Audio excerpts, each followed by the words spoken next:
Let's talk about client density. I have a previous video about this, but I found more information, so I'm going to create 3 or 4 short videos about this topic. Why do you need to learn this? Because most of your end devices nowadays are wireless, and the number are growing by the day, and your applications are requiring more and more bandwidth. So the cases where you will need to provide high density experience will happen more often nowadays if you're designing for the enterprise. According to Cisco, you will be facing a high density client scenario if you have one client per 1.5 square meters or more than 20 users per access point. Remember, and you have to bear in mind always that Wi-Fi is half duplex in nature, so your end devices are sharing the medium. Just as people used hubs back in the 90s, always bear in mind that Wi-Fi is half duplex. So at layer 1 they will be sharing the same channel, and at layer 2 they will be sharing the same airtime. So these are the challenges that you will be facing. For layer 1, you may have co-channel interference that will be consuming your channel resources, or maybe other devices will be transmitting in the same frequency. Maybe you may have old wireless access points that are transmitting in the same frequency. You don't want that. And when talking about layer 2 airtime, remember that the probes that happens naturally within your network can consume a lot of airtime. And also your devices that negotiate a low data rate in order to transmit will be consuming most of your airtime. Remember that you also have management frames, but the amount of time that management frames consume is minimal. So these are the challenges that you have to face when designing for high density. Remember that many users in the same cell share the same airtime, so you have to design for more cells. Let's see how that is done.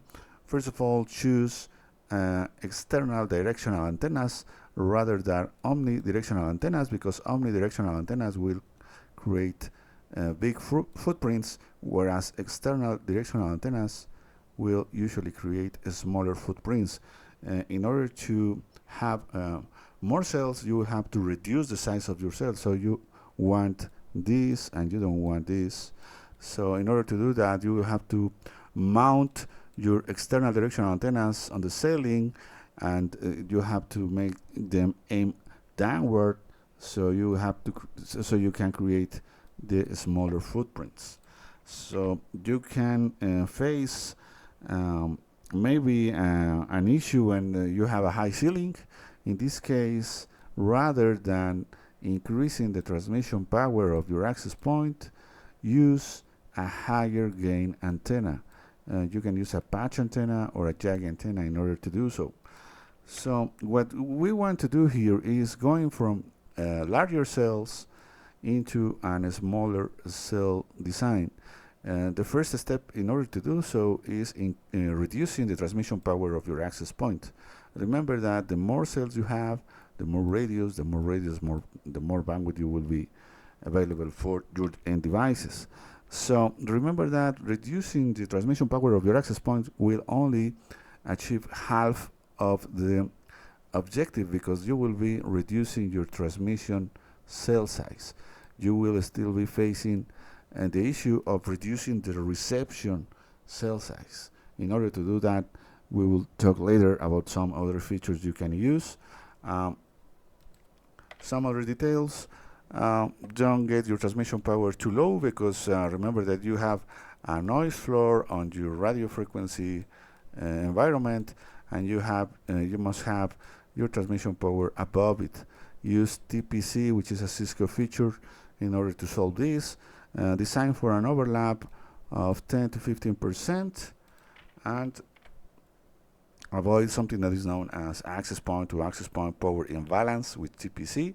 That means that you may have an access point perhaps using the 5 GHz band, and another using the 5 GHz band, and this access point is using more transmission power than this one, so your end devices will try to associate with this access point. So you will have one access point that is busy and another one that is idle. You don't want to that. You don't want to do that, so use TPC in order to avoid this issue.